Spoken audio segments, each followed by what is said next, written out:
Hello, guys. Welcome to our next episode on Sports Zone.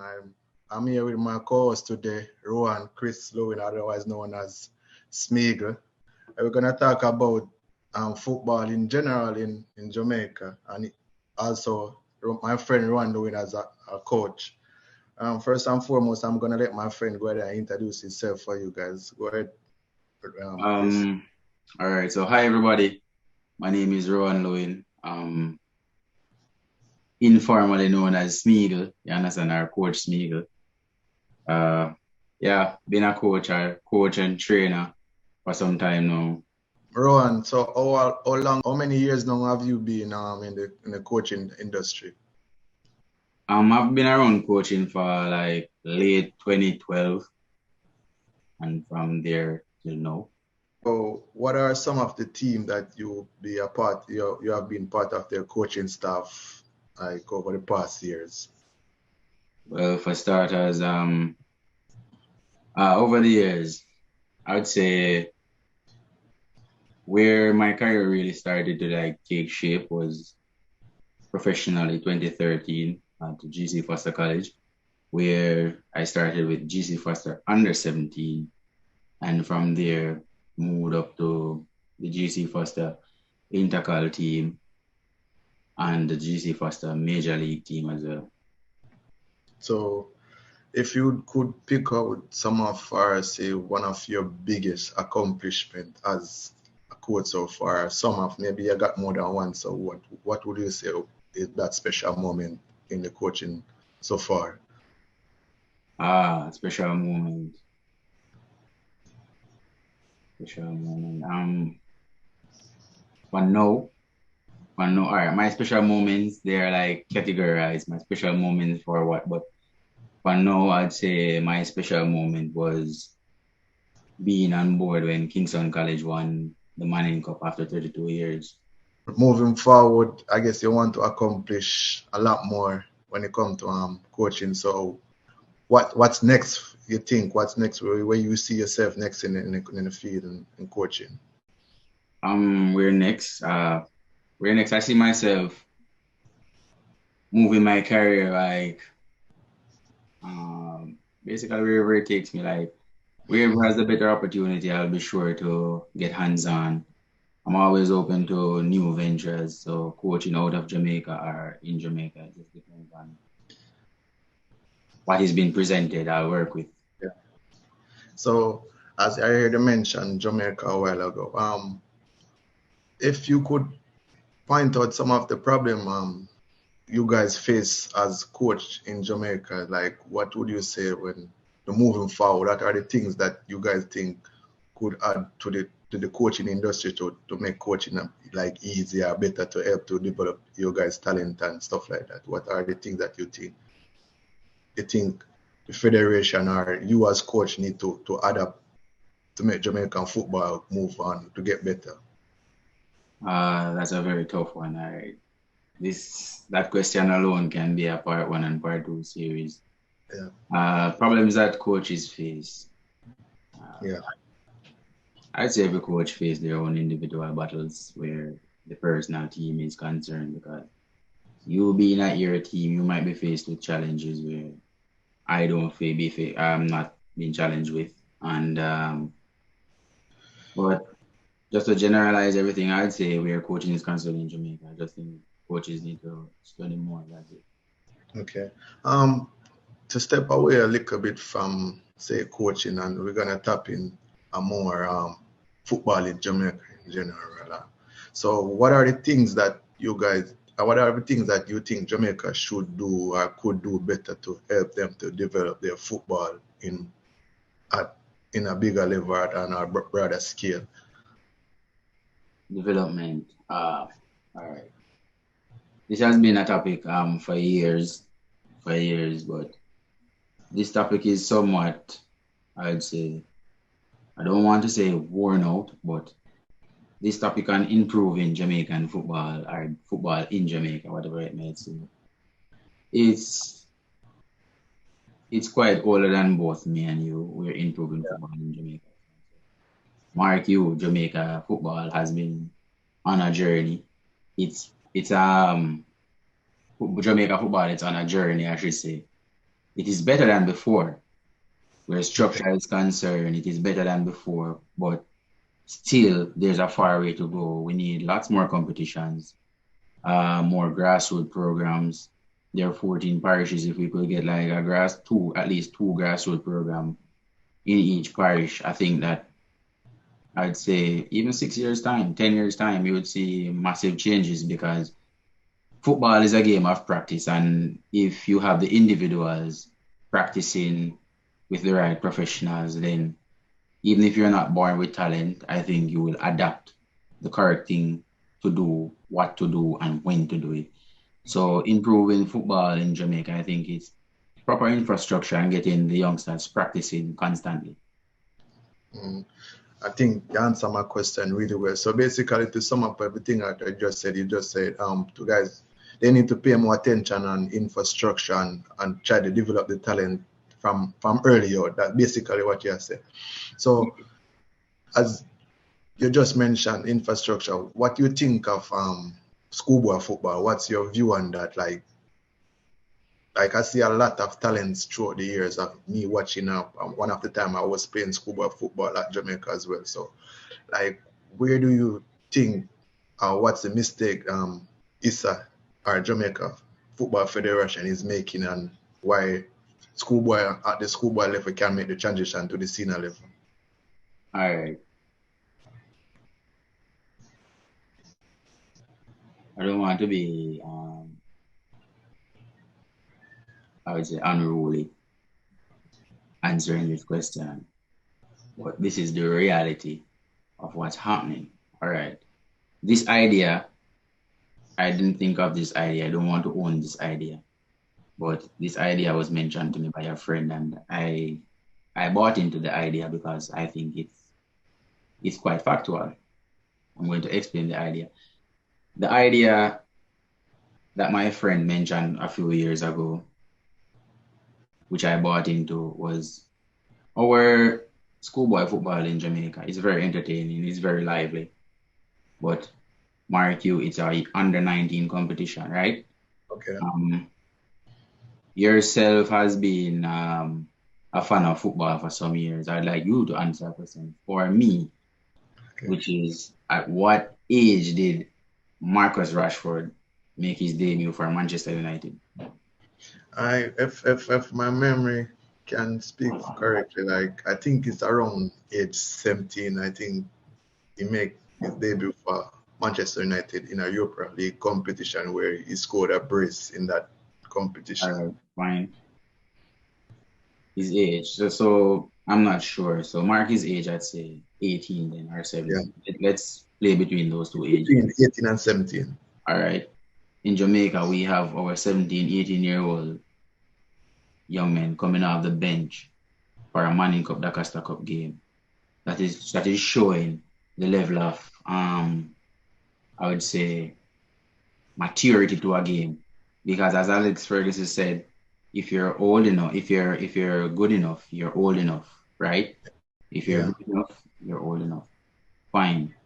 Rashford was good enough to me because of, I would say, on a scale of 1 to 100, I'd say, I don't want to judge the player wrong. I'd say 40% talent and the rest is hard work and just commitment. Yeah, you're right about that. Yeah, so saying that I've had hands-on experience working with schoolboy football in Jamaica. What I get from it is that the youngsters don't push out enough until they're at the Manning Cup level. They will be reluctant at the U16 level and saying that, oh, I have another year.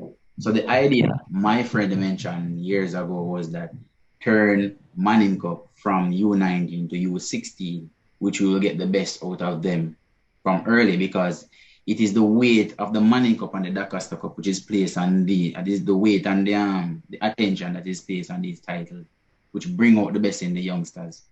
So he Uh, was saying that, and I also agree with him. If that emphasis is being placed on the the U16, then maybe we'll get the best out of the youth. Because if at 18-year-old you're coming off the bench for your high school team, how competitive can we be in 5 years' time?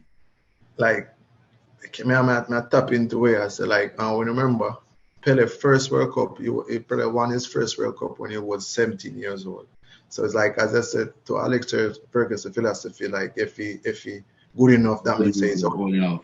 have a strong point. If my memory can serve me right, when I was playing D Cups, to say what, I remember, like, normally I heard a couple of guys say, may have 3 more years can play D Cup, so may I wait till them a man. Them, I have to kill up myself that year. When I look for the other team, them in Europe, like them 17-year-old win a Premier League game or a Serie A game with them. So it's like the emphasis is placed upon, like, I think that the mindset kind of wrong, because it's like, why you wait till you wait till you have the last year or the 2 year for sure say you're good enough. But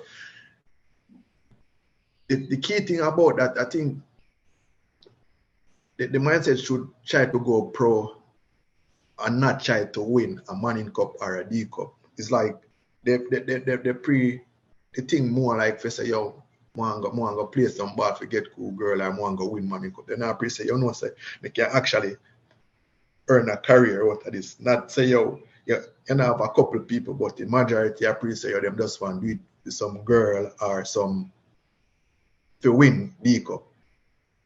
And when them reach them last couple, when they reach them actually them last year, them say, yo, we can get a career out of this. Yeah, but try to be serious. But that's not the players' problem to fix. Like, I think the emphasis should place most on, like, the coaches and the federation, where them try to educate the athlete or the players them to say, yo, this is one we can achieve out of it. That is where the importance of an academy, where you can have them, even though you do them on the field work, you can have them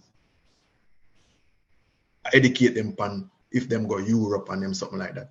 I was asked a question. I see this thing on the internet where them say a lot of people say, or quite a number of people say, oh, Dejan Russell is one of the best players to ever, or some people say it's the best player to ever play schoolboy football. What's your take on that, or how you view the whole conversation about that?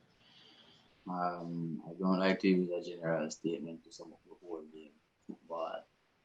I'd say he's the best goal scorer of his time. I understand, because if you should date back football where strikers, wingers, passers, goalkeepers are concerned, you know, there's been a lot of standout over the years. Every year we have top goal scorers coming out of the schoolboy competition. A few years ago, Kingston College again had a striker, Puddy, Rashawn Mackison. You understand? He was again very clinical around the 18 yard, and the schoolboy striker I know was very, just to name a few. Like, there are a lot of them. There's so much right now. You say, like, Daniel Hall and so more and so forth. Like, yeah, but for now, I'd say Whisper he's the best goal scorer, not the best player. Yeah, he's the best goal scorer of his time right now, you know. Yeah. So, like, if you say he's the best goal scorer of his time at the moment, like, if you can go into, like, what you see over the past years, like, if based on your opinion, who will you say is one of the best player, a couple of the best player that you ever see, like, player at the schoolboy level? How we even work with? Work with.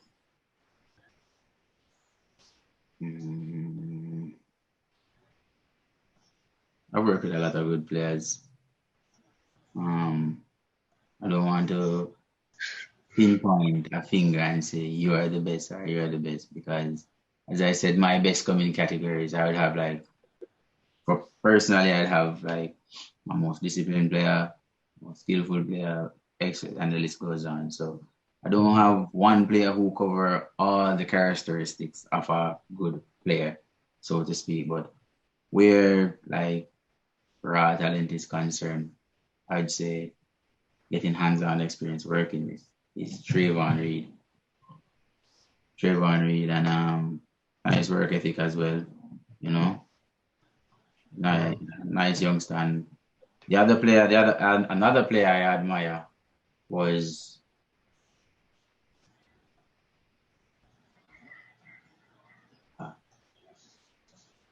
I get shy to say. yeah.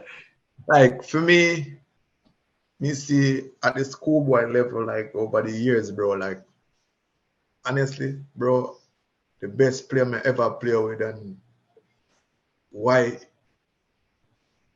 it's like him played at the when at you know say schoolboy football is U9 under 19 level. Mhm. Paul Wilson, Oh God. Kiki, Oh like God. Touch with Kiki and days. Touch Kiki with different, days. bro.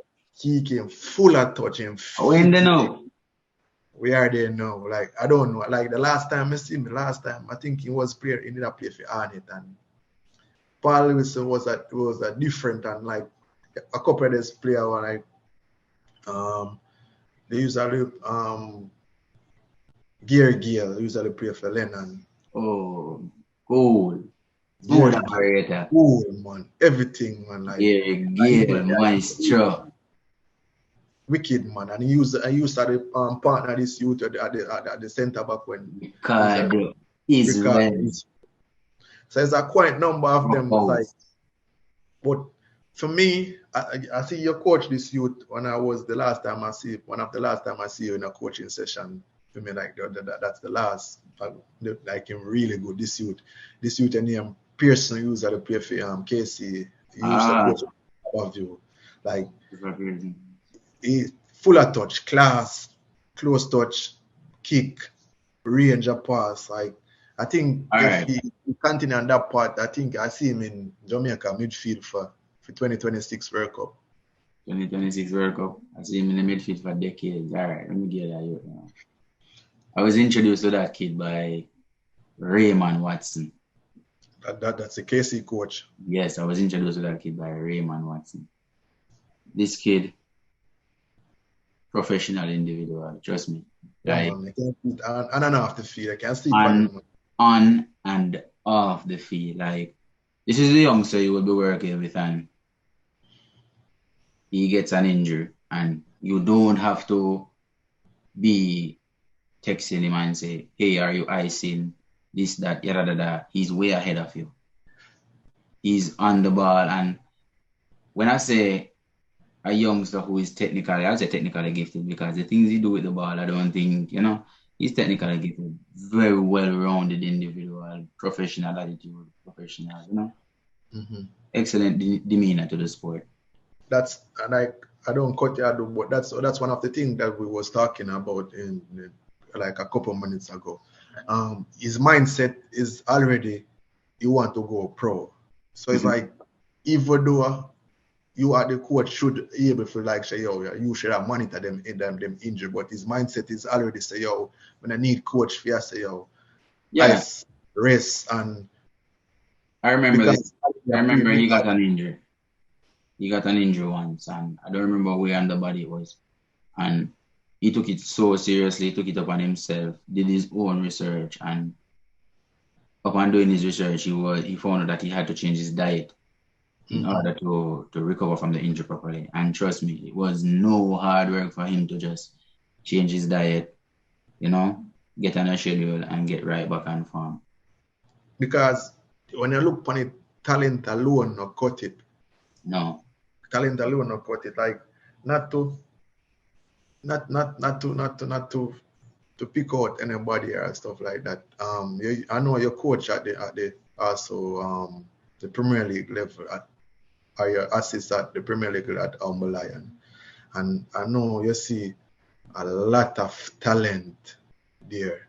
And I heard you talk about these guys you got to be on them or basically not to be the wife for that still, but you have to say, I was a big man, you know, say you need to ice or you need to show up on time, you need to be punctual, you need to like them little thing there. So it's like, as I said, talent alone not cut it. So it's like if them didn't monitor themselves or monitor how them to go about become a professional, then already that be on the way or be far ahead of where them they know right now.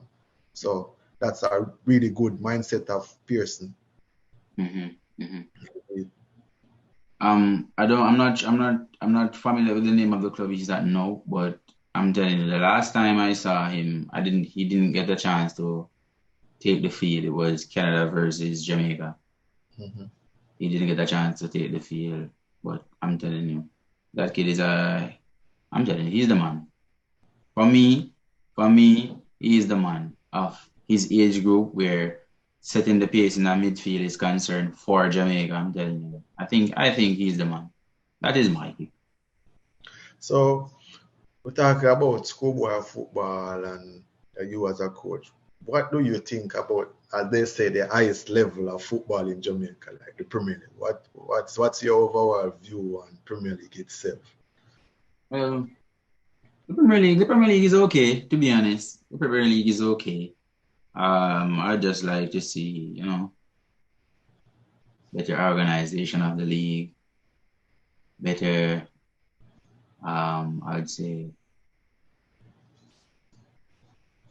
better governance of games. Yes, better governance of games, and just get the league looking a little bit better. The Premier League is okay, to be honest, because we have to have a top flight league in the country, right? So, and to my knowledge, working in the Premier League, they're doing their best. It can be a lot better. I don't know. Yeah, sure. I don't know if sugarcoat it still, but I'm gonna be honest with you. My whole view upon the Premier League, like the Premier League of Jamaica is almost like a Sunday evening football thing. I think it's more for entertainment more than development. All right. What are the things that would change about the Premier League? Like for me, when I reach a certain age, I'm supposed to stop playing football at Jamaica. If like knowing that say the football, if I reach like say 30, and never get a go pro or you never get a senior call up or something like that stuff.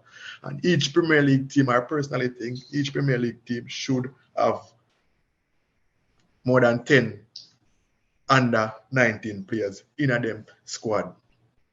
So it's like if I was playing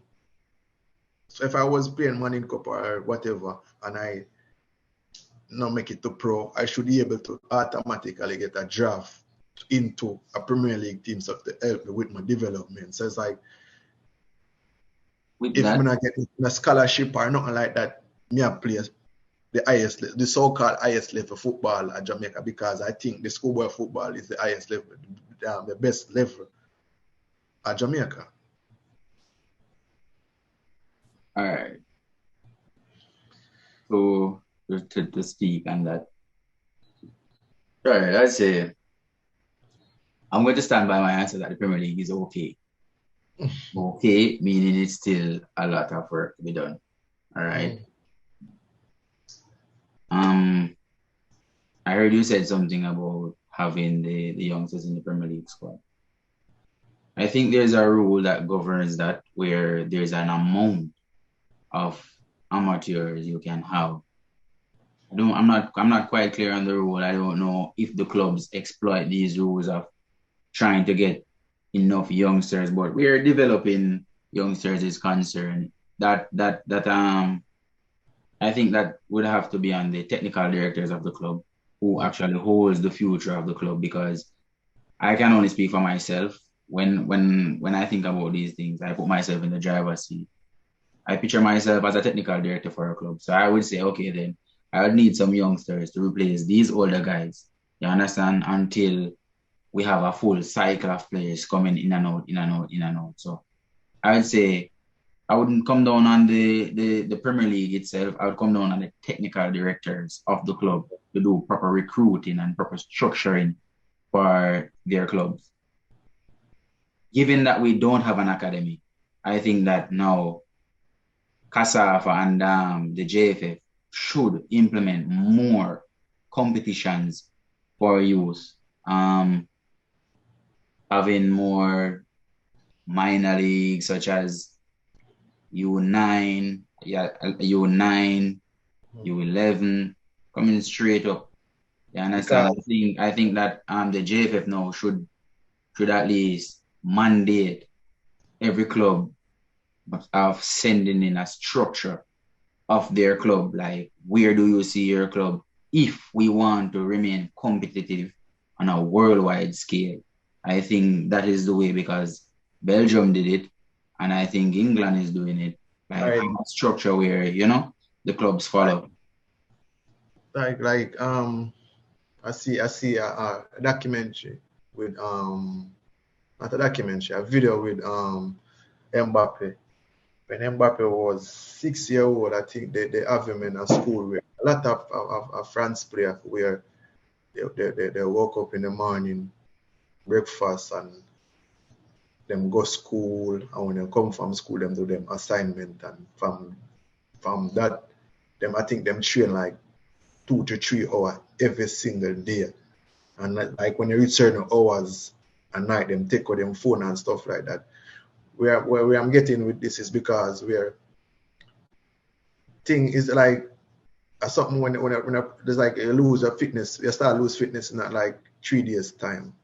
Mhm. So if you're not use a talent, it basically I got like go from you. So it's like if you play schoolboy football, if you say 4 or 5 months out of the year and you're not playing others football, it's like when you go back next year, you have to start from scratch again. So it's like your point is that you always have competition and play right on the year. When I reach at the professional level, like most of the time them just get around 1 month rest or them always a player, like them always a developer. Is it so? I think that's a really good point. Yeah, So my question to that, like, do you see Jamaica in the next World Cup? Curious. I saw Jamaica in the last World Cup and they didn't, so I have nothing to say about it. But them supposed to have a better chance for making it. They already not Conca Cup. There are 3 teams already advanced to the World Cup, knowing that you have Mexico, Canada, and Mexico, Canada, and US are host the tournament. So I feel like Jamaica can make it to the next World Cup. Think about it. All right. And this is my answer. This is my fan. This one is no sugarcoating. I think Jamaica could have been in the last World Cup. Mm-hmm. That is what I think. Mm-hmm. I think they have a chance of making it to this World Cup, being that the rules are tweaked. All right. Mm-hmm. Put away that the rules are tweaked. I think we still have a chance. Mm-hmm. One, we have the players. Yes, I am very confident. We have the players, but what we don't have is adequate preparation. Okay. So That is what we don't have. Imagine, World Cup is every 4 years. So you have 4 years to prepare for it. Mm-hmm. Regardless of what people want to say or whatever goes down or whatever. Remember, you have 4 years to prepare. 4 years meaning if you have a squad of 35 players, all 35 of them have birthday 4 times. So this means you can actually grow a squad. You can actually have a team, instill what you want, proper preparation, adequate drilling. Players can get injured, they recover, you have proper replacements. Have a player when you have a player, he's disciplined to the position, but he don't know the when and the how. So you have the time, because as I always tell youngsters like myself who want to get into coaching, I always tell them that, listen, hey, coaching is not a 90-minute job. It's not an extra time job. Coaching it's a full-time job. You understand? I feel, man. I don't want to do it after. Exactly. Coaching is a full-time job. So if you don't see yourself at even 3 in the morning, 4 in the morning, getting up, thinking, how am I going to get this right? How am I going to do this? Organize a day, organize a team. You won't get the best of players. But I just think that adequate preparation, we're calling out players, getting players physically ready, getting players technically sharp. I think that is where Jamaica is deeply lacking.